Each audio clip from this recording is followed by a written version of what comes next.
इंटेरेसा senior secondary school Raini. कल हमने चालू किया था कृत्रिम कायिक जनन। क्या चालू किया था हमने? कृत्रिम कायिक जनन। कृत्रिम कायिक जनन चालू किया।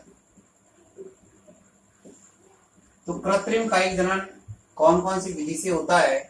तो उसमें हमने सबसे पहले नंबर की जो विधि ली थी जिसका नाम था कर्तन। कर्तन यानी कर्तन का मतलब था कटिंग करना। कटिंग। कर्तन में क्या था कि इसमें दो लिए थे, एक तो स्टेम का और एक रूट का। यानी तने की कटिंग करके भी हमें नई संतति पैदा कर सकते हैं। इसी प्रकार से जड़ है उसकी भी कटिंग करके नई संतति पैदा कर सकते हैं। तने में लेकिन ये ध्यान रखना है कि जो तना हमने काटा है वो तना परव संधि युक्त होना चाहिए। जैसे यहाँ पर है तो उसमें परव संधि होनी चाहिए। और उस तने का 2/3 जो भाग है, 2/3 भाग उसको क्या करेंगे हम? भूमि के अंदर उसको गाड़ देंगे, रोक देंगे, तो उसके बाद में उससे वृद्धि होने लग जाएगी। इसी प्रकार से हमने एक रूट की बनाई थी कि जड़ के भी टुकड़े काट करके और उसको भी जमीन के अंदर रोक दिया था। तो इस तरीके से हमने ये कर्तन विधि के द्वारा हमने लिया था। उसके बाद कर्तन के बाद दूसरा लिया था हमने दाब लगाना। दूसरी विधि थी दाब लगाना। कृत्रिम कायिक जनन की दूसरी विधि का नाम है दाब लगाना। जो दाब लगाना है इसको स्तरण के नाम से भी जानते हैं। इसको कहते हैं स्तरण। क्या नाम दिया गया है इसका? स्तरण दिया गया है। दाब लगाना। इसकी दाब लगाने की दो विधियां हैं। कितनी विधियां इसकी? दो विधियां हैं। दो विधि कौन कौन सी है? पहली विधि का नाम है टीला दाब विधि और दूसरी का नाम है वायु दाब विधि। दो विधि है इसकी। यानी दाब दो प्रकार से लगाया जाता है, एक टीला दाब विधि के द्वारा और एक वायु दाब विधि के द्वारा दाब लगाया जाता है। तो सबसे पहले ले रहे हैं हम टीला दाब विधि द्वारा। टीला दाब विधि में किस प्रकार से? तो सबसे पहले क्या करते हैं हम कि जैसे चमेली है, मोगरा है, इस प्रकार के पादप लेंगे हम। जैसे हमारे पास ये पादप है, ये जमीन में लगा हुआ है, इससे ये शाखाएं निकली हुई है, इससे ये शाखा निकली हुई है, इससे ये इस पे पत्तियां लगी हुई है। ये चमेली का पादप है। इस प्रकार से इस पे ये शाखाएं लगी हुई है। इन शाखाओं पे पत्तियां है। इस प्रकार से इसमें पत्तियां लगी हुई। तो क्या करते हैं? सबसे पहले सबसे निचले पास की जो शाखा है, जैसे ये सबसे नीचे की शाखा है, फिर ये कोई शाखा है, तो सबसे नीचे वाली जो शाखा है उसको क्या करते हैं? झुका देते हैं। इस तरीके से झुका दिया, क्योंकि ये जो तना है इसकी शाखा है पादप की, चमेली की देखो चाहे मोगरा की देखो, इनकी शाखा क्या लचीली होती है। तो इनको क्या करते हैं? नीचे की तरफ जमीन के लेवल में इसको क्या करते हैं? नीचे झुका देते हैं। ऊपर से पकड़ के इसको नीचे झुका दिया, और नीचे झुकाने के बाद में इस पे क्या करते हैं? जैसे नीचे झुका दिया हमने, और नीचे झुकाने के बाद इसके ऊपर मिट्टी डाल देते हैं। मिट्टी डाल दी जाती है। जैसे ये हमने मिट्टी डाल दी इसके ऊपर, ये इसमें क्या डाल दिया है? मिट्टी डाल दी है यहां पर। अब यहां पर इसमें क्या है? पत्तियां निकली रहती है ये इस शाखा से पत्तियां, लेकिन बाहर की तरफ रहेगी। ये जो पत्तियां है ये इनको मिट्टी में नहीं दबानी है, इनको बाहर रखनी है। तो इस प्रकार से इस शाखा को हमने क्या किया? मिट्टी से ढक दिया। मिट्टी से जो ढका है, ये इसकी जो मोटाई है, ये मोटाई भी लगभग 5 से 8 सेंटीमीटर की लगभग होनी चाहिए। जो हमने ये मोटाई ली है, ये वाली, ये जो इतनी मोटी बनी है ये परत, ये लगभग 5 से लेकर के 8 सेंटीमीटर मोटाई की होनी चाहिए, लगभग ये होनी चाहिए। तो फिर क्या करते हैं, देखते हैं, लगभग 6 से 7 सप्ताह, 6 से 8 सप्ताह के लगभग या 6 से 7 सप्ताह के लगभग क्या होता है, यहां से इस जगह वाले भाग से, यहां से इसमें धीरे धीरे यहां से अपस्तानी जड़ें निकलने लग जाती है, इस वाले भाग से अपस्तानी जड़ें यहां से निकलने लग जाती है। ये कार्य कितने दिन में हुआ, लगभग 6 से और 7 सप्ताह के अंदर रहा, के अंदर लगभग 6 से 7 सप्ताह के अंदर इस वाले भाग से जड़ें निकलने लग जाती है, अपस्तानी जड़ें निकलने लग जाती है। जैसे ही अपस्तानी जड़ें निकलेगी, इस शाखा को यहां से मातृपादप से इसको अलग कर दिया जाता है। मातृ जो पादप है, ये जो मातृपादप है, इससे इस शाखा को अलग कर दिया जाता है, इस शाखा से।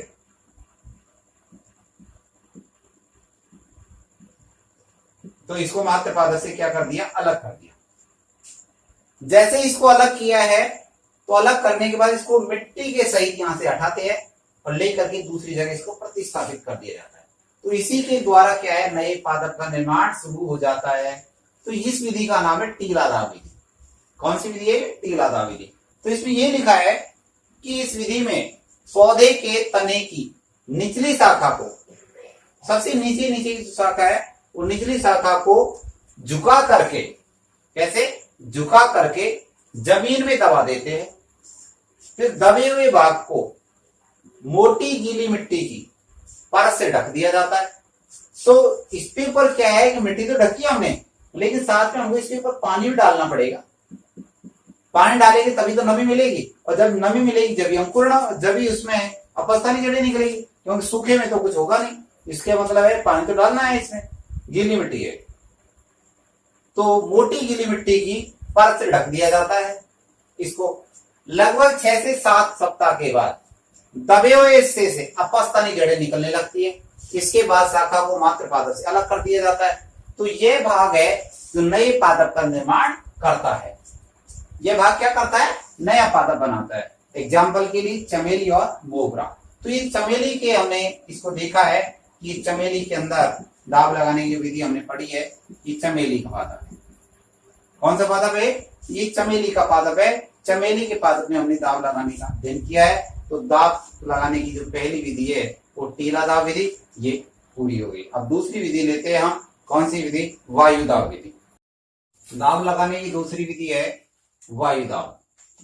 दूसरी विधि का नाम है वायुदाव विधि। वायुदाव जो विधि है वो मुख्य रूप से जो पादप शाखित होते हैं, बड़े पादप होते हैं, मुख्य रूप से उनमें काम में आते हैं। जैसे अनार का है, नारंगी का है, अमरूद का है।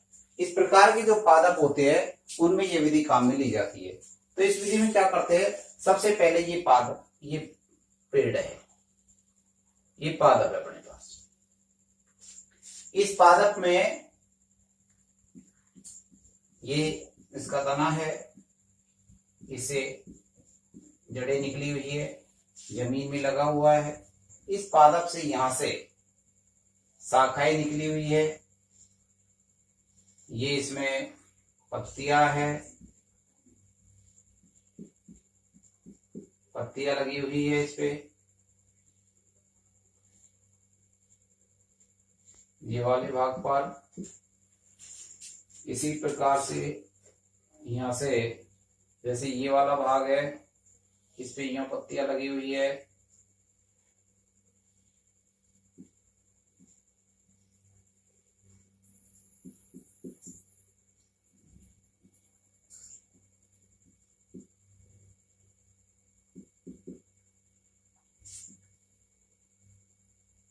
यहां से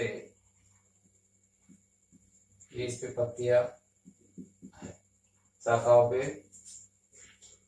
तो इस प्रकार से क्या किया जाता है,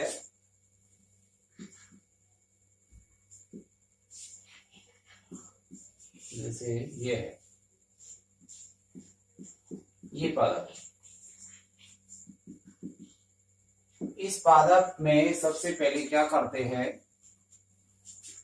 कि जमीन से ऊपर की कोई भी शाखा को ले लेते हैं, कोई भी शाखा ले लेंगे। जैसे जमीन के ऊपर की ये शाखा है, इस शाखा को लेनी है। सबसे पहले ये शाखा का क्या करना है, ऊपर की जो ये परत होती है, लेयर होती है, इस वाली लेयर, इस लेयर को किसी भी चाकू से इसको क्या करते हैं, खुरच देते हैं। यानी कि जो ऊपर की जो परत है, इस परत को क्या करते हैं, हटा देते हैं, इसको खुरच देते हैं। खुरचने के बाद में क्या किया जाता है कि इसके ऊपर गीली मिट्टी का लेप करना है।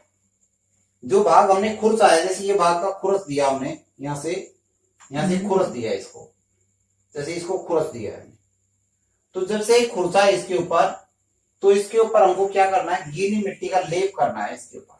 यहां पर हमने क्या कर दिया, गीली मिट्टी का लेप कर दिया इस पे। गीली मिट्टी का लेप करने के बाद रुई लेंगे, रुई को इसके ऊपर लपेट देंगे, इसके ऊपर, और उस रुई के ऊपर फिर क्या करेंगे, पानी डाल देंगे। ये वाला जो भाग है, अब ये वाला भाग, इसी को क्या कहते हैं, गुट्टी कहते हैं। इस वाले भाग को, इसी भाग का नाम है गुट्टी। अब एक पात्र लेंगे, जैसे ये शाखा है, इस शाखा से हम क्या करते हैं, एक पात्र लिया हमने, जैसे ये पात्र ले लिया, इस पात्र को ऊपर इससे लटका देते हैं। इसमें जल भरते हैं पात्र में पहले, और जल भरने के बाद में इसका लटकाना है, लेकिन इसमें छेद करेंगे। छेद करने के बाद इसमें रस्सी डाल देंगे, पतली वाली, या सूतली पिरो देंगे। इस रस्सी को लेने के बाद हम क्या करेंगे, इसके ऊपर इसको लपेट देंगे, इसके ऊपर लपेट दिया जाएगा। तो ये तो क्या है, इसको तो कहेंगे क्या, पात्र। ये पात्र है, ये क्या है, पात्र है। और अब इसमें से होकर के पानी आता रहेगा, बूंद बूंद करके इसमें से पानी आता रहेगा। इसमें से ये बूंद बूंद करके जो पानी आएगा, इससे क्या है, ये वाला जो भाग है ये गीला बना रहेगा, नम बना रहेगा ये वाला भाग। जैसे ही ये नम बना रहेगा, तो फिर क्या करते हैं, कोई गीला कपड़ा लेंगे या कोई पॉलीथीन लेंगे, ताकि दोनों जो हिस्से है, इसके किनारे है, इनको लपेट देते हैं। लपेटने से ये होगा कि जो अंदर का जो भाग है नम बना रहेगा, सूखेगा नहीं ये। फिर हम क्या करेंगे, 4 से 8 सप्ताह के बाद, लगभग 4 से 8 सप्ताह लग जाते हैं, बाद में यहां से क्या है, पतली पतली से ऐसे अपस्तानी जड़ें निकलना चालू हो जाएगी। जैसे यहां से अपस्तानी जड़ें निकलेगी, इस भाग को यहां से, इस जगह से, जो मातृपादप है, मुख्य पादप है, इस पादप का नाम हो गया मुख्य पादप। ये है मुख्य पादप, ये वाला मुख्य पादप। तो मुख्य पादप से इसको क्या कर देंगे, अलग कर देंगे। यहां से मुख्य पादप से जैसे इसको अलग करेंगे, तो ये जो भाग है, ये वाला भाग, ये स्वतंत्र रूप से पादप का निर्माण करने लग जाएगा। तो इसका नाम हो गया गुट्टी। ये हो रहा है, यहां पर क्या हो रहा है, इसको कहते हैं जल रिसाव। जल रिसाव हो रहा है, कि भाई पानी का बूंद बूंद करके रिसाव हो रहा है।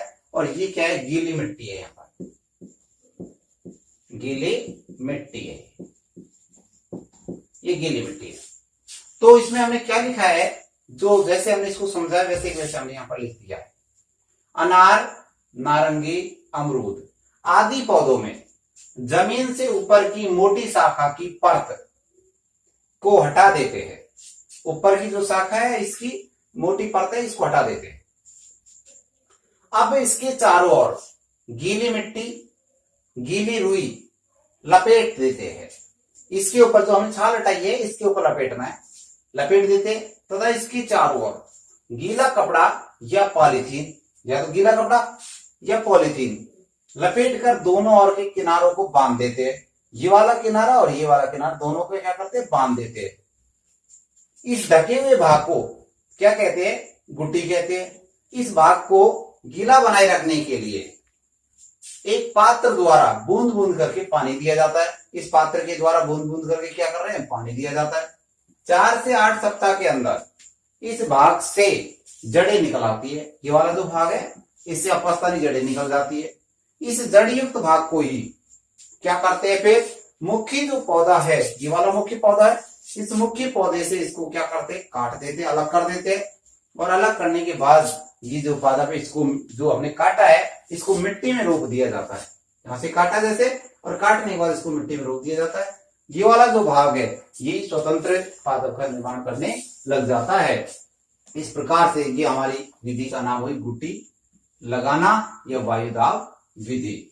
इस प्रकार से ये कृत्रिम काई जनन की तीसरी विधि का नाम है रोपण।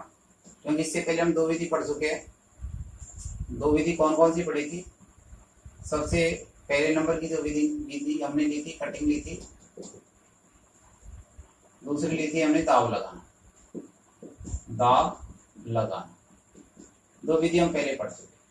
दाव भी हमने 2 प्रकार से लगाया था।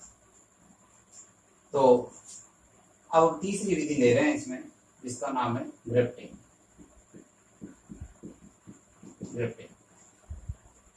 तीसरी विधि का नाम ग्रेफ्टिंग। ये जो विधि है जिसको कहते हैं रोपण। रोपण में क्या होता है, इस विधि के अंतर्गत क्या करना है, हमको अलग अलग पौधे के हिस्से लेने हैं। जैसे एक पौधे का हिस्सा हमने ये ले लिया और दूसरे पौधे का हिस्सा हमने ये ले लिया। 2 अलग अलग पौधे के हिस्से लेने हैं। दोनों पौधों को, हिस्सों को एक जगह मिलाना है दोनों को। जैसे इनको हमने दोनों को मिला दिया एक जगह, मिला करके, ताकि ये संयुक्त होकर के, जुड़ करके एक पादप के रूप में वृद्धि कर सके। तो इस विधि को कहते हैं रोपण। भाई 2 अलग अलग पौधे लेने, दोनों के पौधों को आपस में मिलाना है और मिला करके ताकि ये एक पादप के रूप में वृद्धि कर सके। इसी का नाम क्या है, रोपण है। तो इसके अंदर क्या करता है, क्या किया जाता है, एक लेना है हमको अच्छी किस्म का, अच्छी किस्म का, जो अच्छी किस्म का जो पादप लेंगे जिसका रोपण करना है उसको कलम कहते हैं। अच्छी किस्म का जो पादप है जिसका रोपण करना है, क्या करना है, जिसका रोपण करना है, उसको क्या कहते हैं, उसको कलम कहते हैं। क्या कहते हैं, कलम। ये कलम ध्यान रखना है, कलम क्या है। अच्छी किस्म का जो पादप है जिसका रोपण किया जाएगा उसको कलम कहेंगे। और दूसरा जो पादप होगा जो कि इसको आधार प्रदान करेगा, यानी किसको, जो नए पौधे को आधार प्रदान करेगा उसको स्कंद कहेंगे। जो नया पौधा बनेगा उसको आधार प्रदान करने का काम करेगा, आधार प्रदान करने का जो कार्य करेगा उसको स्कंद कहते हैं, स्कंद कहते हैं। वैसे जो ये स्कंद है ये निम्न गुण वाला पादप होगा, निम्न गुण वाला। यानी एक तो हो गया उच्च गुण वाला, तो उच्च गुण वाला तो कौन हो गया, कलम हो गया, और निम्न गुण वाला जो हो गया वो स्कंद हो गया। तो एक तो कलम और एक स्कंद। जैसे भाई हमने इसको कलम कह दिया कि ये कलम है, और दूसरा हमारे पास ये स्कंद है, ये स्कंद है। तो दोनों को आपस में जोड़ना है। जोड़ने में ये ध्यान रखना है दोनों की जो एदा है, कैम्बियम जो है एदा, ये आपस में एक दूसरे के संपर्क में आ जाए, और संपर्क में आने के बाद दोनों को क्या करते हैं, बांध देते हैं एक जगह। तो बांधने से क्या है, ये स्वतंत्रता से आपस में दोनों एक जगह जुड़ जाएंगे और जुड़ने के बाद वृद्धि करने लग जाएंगे। तो इस प्रकार से इसी का नाम है रोपण। तो रोपण 4 प्रकार से पढ़ेंगे हम। पहला होता है जिह्वारोपण, दूसरा होता है फच्चर रोपण, तीसरा होता है किरीट रोपण जिसको बोलते हैं मुकुट रोपण के नाम से जाना जाता है, और चौथे नंबर पर लेंगे कलिका रोपण। पहला है जिह्वारोपण, दूसरा फच्चर रोपण, तीसरा है किरीट रोपण और चौथा है कलिका रोपण। इन्हें चारों विधियों को हम कल की नेक्स्ट वीडियो में अध्ययन करेंगे।